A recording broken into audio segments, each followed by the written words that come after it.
5, 5, 1, 2, 3. Eu voto Carlos Fontes por tudo que ele fez.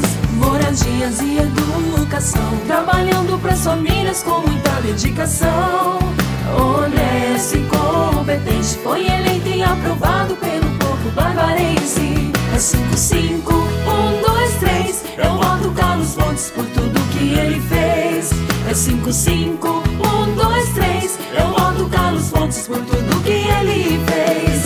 Eu voto Carlos Fontes, trabalhando pra cidade com carinho e amor.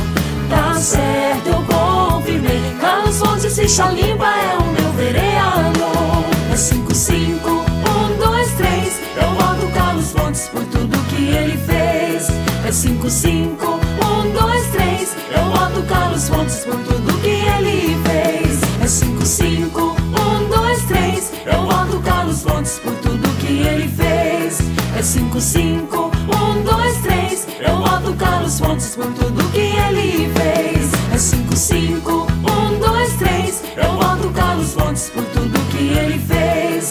É 5, 5, 1, 2, 3. Eu voto Carlos Fontes por tudo que ele fez. No dia 2 de outubro, para vereador, vote Carlos Fontes, 55123, o defensor da família barbarense. E para prefeito, Zé Maria 25, vice Fabiano Pinguim, coligação Santa Bárbara precisa de você.